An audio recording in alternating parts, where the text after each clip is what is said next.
गृहस्थ यही कर सकता है, इसको ध्यान रखिएगा।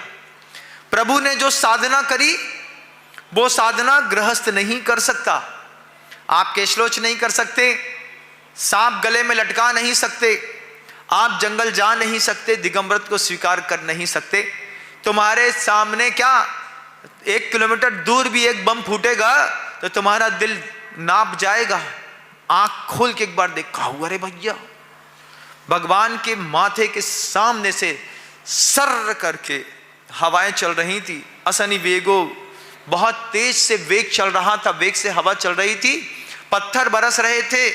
प्रभु आत्मस्थ थे, गृहस्थ आत्मस्थ नहीं हो सकता। गृहस्थ की सबसे बड़ी कमजोरी है, जिसके पास पेषणी, खंडनी, चुल्ली, उद्कुंभ, प्रमार्जनी, पंचसूना गृहस्थस्य तेन मोक्षम न गच्छति। 5 सूना जिसके पास होते हैं उसके ध्यान की स्थितियां कभी नहीं बनती। आंख बंद करके मंदिर में भगवान के पास बैठ जाओ, दिमाग में घंटी बजेगी। गैस के ऊपर दूध चढ़ा के आई थी, सिम में रख के आई थी कि बंद करके आई थी? हमारे दिमाग में ब्रेन की सेटिंग ही गड़बड़ है। हम यहां बैठे बैठे सोच रहे हैं कि बरौनी आई कि नहीं आई।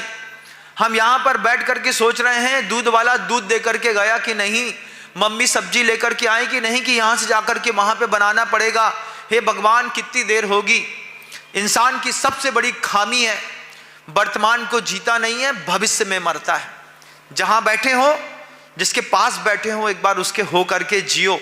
भविष्य में क्या होगा घर जाकर के देखेंगे। अरे महाराज, आपने तो कह दी, आपको तो पकी पकाई मिलनी है। ऐसे कैसे पकी पकाई मिलनी है? हमको भी मेहनत की मिलनी है। रात को 2 बजे उठे थे, 2.5 घंटे खड़े रहे, प्रतिक्रमण किया, समाई किया, स्वयं स्तोत्र किया, उसके बाद मच्छरों से अपने आप को कटवाया। खून पसीने की कमाई का खाते हैं, कोई फ्री का नहीं खाते। और अभी जाएंगे हम, जब देख लेना, जब तक पसीना ना बहे तब तक रोटी जाती नहीं अंदर। पसीना बहना टू बी मस्ट कंपलसरी है। तुम कहते फ्री की, खून पसीने की खाते। भैया, वहां मच्छर को पिलाना पड़ता है, यहां बहाना पड़ता है, उसके बाद अंदर मिलता है। ये भी जीवन है। ये जीवन गृहस्थ का नहीं है। गृहस्थ के पास निश्चय नहीं है, गृहस्थ के पास आत्मा को देखने की शक्ति नहीं है। गृहस्थ के पास क्या है महाराज? महाराज, गृहस्थ के पास आत्मा नहीं है। आत्मा तो है, उसको देखने की शक्ति नहीं है। गृहस्थ के पास निश्चय का मार्ग नहीं है। कितनी भी निश्चय की बात कर लो, कितना भी कह लो, अहमिखो कलु शुद्धो दंसन नान मयो सदा रूबी नव्यथ मज्ज किंचवी अन्नम परमाणु मित्तम पी। गाथा याद कर सकते हो, अनुभव नहीं कर सकते। अनुभव तो साधु कर सकता है। प्रभु ने जो अनुभव किया वो आपको नहीं होगा। महाराज, हमारे पल्ले में क्या है?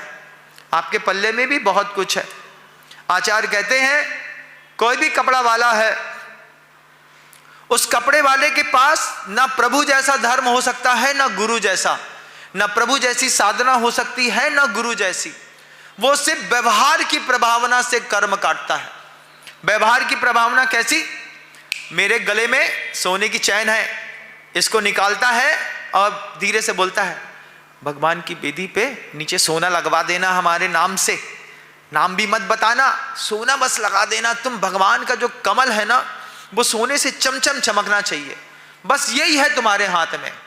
तुम प्रभु का शिखर बना दो, तुम मंदिर बना दो, मंदिर में मार्बल लगा दो, तुम मंदिर में लाइट लगवा दो, तुम साधर्मी के लिए भोजनशाला खुलवा दो, तुम मंदिर में एक टेबल का दान कर दो, तुम भगवान के पीछे का भामंडल बना दो। तुम इसी बस ये धर्मात्मा, व्यवहार का धर्म अगर गृहस्थ नहीं पाल पाया, जितना पैसा कमाता है ना, मरोगे तो सीधे नरक में जाओगे।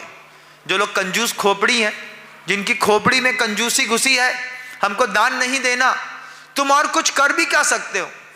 जैन कुल में आने के बाद अगर आपको व्यवहार धर्म की परिभाषा नहीं आती, 2 आंखें हैं ना, एक व्यवहार वाली, एक निश्चय वाली, ये व्यवहार धर्म है। गृहस्थ के हाथ में सिर्फ व्यवहार धर्म होता है। प्रभु का कलश काला पड़ गया, भैया हमारी परिवार की तरफ से कलश ठीक करा दो, झंडा लगा दो, हमारी तरफ से सीढ़ी बनवा दो, एक दान पेटी हम रख देते हैं, यहाँ पर चांदी के बर्तन हम दे देते हैं, यहाँ सोने का छत्र हम चढ़ा देते हैं, एक प्रतिमा हम रख देते हैं। तुम यही करके कर्म काट करके भगवान बन सकते हो। व्यवहार धर्म गृहस्थ जिस दिन छोड़ देगा, उस दिन गृहस्थ का नाश हो जाएगा। क्योंकि निश्चय तो तुम्हारे पास है नहीं।